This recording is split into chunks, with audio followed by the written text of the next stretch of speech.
our own videos on YouTube, and there are many questions that go around my head about Allah and the Messenger and Muslims in general. And basically the most important question is, you said in one of your debates or questions that Allah is the creator and He's uncreated. But I have realized, how can the uncreated exist? And if He exists, how can we notice Him? How can we see Him or hear Him or feel Him or know of His existence if He's uncreated in our own dimension or so? That's one of the questions. Brother Ahmed said that he is a born Muslim. He comes from Iraq. He read the Quran, he read the books, but he commits many sins. He believes maybe sometimes he's agnostic and he's lazy for praying. Brother, before I answer your main question, if you do sins and if you're lazy for praying, that does not make you a non-Muslim. As long as you believe that praying is fard, sometimes you miss, it's a sin. It's a major sin that you sometimes don't pray, but that doesn't make you a non-Muslim. If you say praying is not required, then you're doing kufr. But if sometimes you do sin, sometimes minor sin, sometimes major sin, it is haram, it's forbidden, but that does not throw you outside the fold of Islam. There are sometimes waswasa of the shaitan asking you, you're a Muslim, but this is wrong in Islam, this is wrong, and it does deviate the person's mind. At that time, maybe your iman may be low, but these things should not make you consider that you're non-Muslim. Regarding a question that I mentioned in my speech, and you're right, that Almighty God is the creator, but He Himself is uncreated. You ask the question, how can the uncreated, how can we see the uncreated, and how it's possible? Allah subhanahu wa ta'ala is Khaliq, is the creator. And by definition, He's uncreated. Because normally people say that when they try and prove in logic that everything has a creator, who created this table, the carpenter, from where he got, from the tree, who created the tree, so it goes back to Allah. So when many of the people try to convince an atheist, they try and say that everything has a creator, and then they get trapped when the atheist asks him who created Allah. So if you hear my tapes, I never go that way.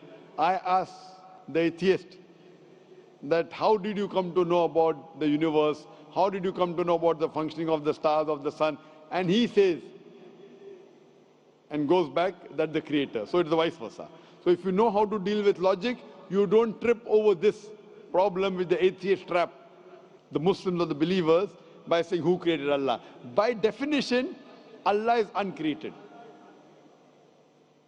And if you ask the question, who created Allah? If you have heard my tapes, I give the reply, that suppose a person comes and says that my brother John. Yeah, I know, I saw that, I heard that's funny, but I exist if He's uncreated, not that is Allah. Yeah. That's the difference between you and Allah. How does He exist? Means He was existing. He doesn't have a beginning. You and I have a beginning, that's human being. So that's the difference between us and Allah. You can't say that Allah has to be like us. If Allah is like you and me, why should we worship Him? I see, but have you heard of the phenomenon, the Big Brother, used by various orders and political agendas to control the people and such by implementing it into multiple gods, and then later on it became a monotheistic religions all over the world to make it easier for the people to... Sorry, I've never heard of the religion Big Brother. It's not a religion, it's like a theory, an idea, basically. For what does it say? Yes? What does this idea say? What does it say? Is that when you have a big brother, it's easier for you to live life. When you have someone watching you the whole time, understanding you the whole time, protecting you the whole time, being with you the whole time, and you can talk to him, although he never talks to you back, maybe in your dreams, due to your mind and such, it's easier for you to live. While a human who does not have a big brother and is not easily controlled into doing so and is having complete freedom is a danger for the major ruling powers and such. What does this say? I don't understand. Big brother may be the big brother may not be the... What does it have to do with Islam and God? What does it have to do? Because basically Allah is watching you the whole time. So you want to say that Allah is like a big brother? Indeed, you use him for your protection so you won't be scared. You know what I mean? See, this is the hypothesis. You have heard, how do I convince an atheist? If you have heard my answer, that you said that you're agnostic, you're atheist. Yeah. So first thing I do to an atheist is I congratulate him. What? I congratulate him. Have you heard my answer of atheist? Yeah, you congratulate them and stuff. But I haven't seen your debates with the atheist. I just saw your answers on some questions. Fine, so you haven't seen the answer of atheist? No, but I've seen your debate with David William Campbell. And that David William Campbell is not an atheist. Yeah, yeah. Now, when an atheist tells me he does not believe in God like your theory of Big Brother, yeah. And if you believe in that theory, I will ask you, first thing I do to the atheist, I congratulate him. You know why? Yeah, because they think and they don't follow what their parent does and such stuff like that. No. I congratulate him because he is not doing blind belief. The other people are doing blind belief. He is a Christian because father is a Christian. He is a Hindu because father is a Hindu. Most of the Muslims are Muslim because father is a Muslim. He is thinking. He says there is no God. He has said the first part of the Islamic Shahada, La ilaha. The reason I congratulate him is because he has said the first part of the Islamic Shahada, Islamic Creed, La ilaha. The only thing I have to do is illallah, which I shall do inshallah.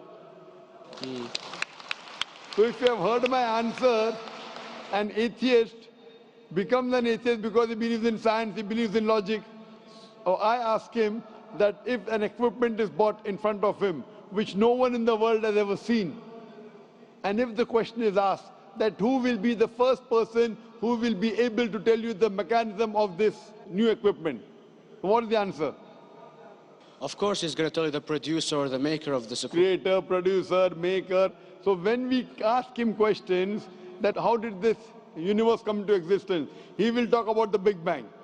This what we're going to talk is already mentioned in the Quran 1400 years ago in Surah Avalam yaral lazina kafaru anna samawati wal arda kanat ratkum fataknahuma. Do not the unbelievers see that the heavens and the earth were joined together and we clove them asunder. This what you came to know 50 years back is mentioned in the Quran 14 years ago. Who could have mentioned that? Well, in various civilizations in like 2000 or 5000 BC before Islam came or Christianity itself, there was various civilizations that are good in astronomy and they know more about our solar system than we do now, sadly. Brother, your knowledge of science is little, not in-depth. I do agree. There are certain things which were known as hypotheses. For example, we came to know, we were proved that the earth was spherical in 1577. I know that in 6th century BC, there were Pythagoreans who believed that the earth was spherical. But the same Pythagoreans who believed the earth was spherical also believed that the earth was the center of the universe, which is wrong. You show me one civilization which believes 100% what the Quran has mentioned. I challenge you. What you say, so do you mean to say there was a person who said, okay, this civilization, out of 100 things, these 2 things are right. Out of 100 things, these 5 things are right. Out of this 100, and picked and chose. Who can do that? No one besides the Creator. Even if you know that there were 10 different civilizations, hundreds of civilizations, there is not a single civilization that you know in the past which knew 100% of science what we know today. So where is your logic? Where is your theory? I do know that certain things were hypotheses, which were proved later on. But there is not a single civilization which knows everything what is mentioned in the Quran. So the answer goes back to the original question, who could have collected this in the Quran? Someone 1400 years back, could he do and say, okay, out of these 100 things, these 3 are right. Out of these 100 things, these 2 are right. Out of this, it's not possible. Mathematically, it's not possible. Well, you never gave the idea of extraterrestrials or so. I mean, knowledge is power. And brother, I'm asking you a simple question. We are not come here to have a debate. Yeah. I'm asking you a question. Point out a single civilization to discuss. You can come in the room and discuss. You ask a question, I'm giving you the answer. You gave about old civilization. I told you you're right. But out of 100 things, 98 they were wrong. So I'm asking you, who could have mentioned this in the Quran? You're talking something else now. Yeah, well, I'm asking a simple question, 2 plus 2 equals how much? You're saying, I'm telling you 3 multiplied by 3 is how much? I'm asking a name, you're telling that where do you live? I'm asking a simple question. Name me a single civilization which has everything what was mentioned in the Quran. Do you know of any or not? Yes or no? Well, not everything, of course. Even not 10%. Why? Babylon knows of most of the planets and such. Planet is not the only thing mentioned in the Quran. There are 1,000 things mentioned in the Quran. To say what 1,000 things are mentioned in the Quran, 10% would be equal to 100 things. Did Babylonian civilization knew about 100 things mentioned in the Quran? No, because they You don't have the cannot. They knew 5 or 6 things. In percentage wise, very small. So, of course. Who can be the author of the Quran besides the creator to know what is right, what is wrong? Today science has established the hypothesis mentioned by Babylonian so many centuries back is today proven. So these were hypotheses in the past, which out of them many have been rejected, some have been accepted. So to collect all which is 100% correct has to be from the creator and no one else. Hope that answers the question. Yeah. Stepped inside.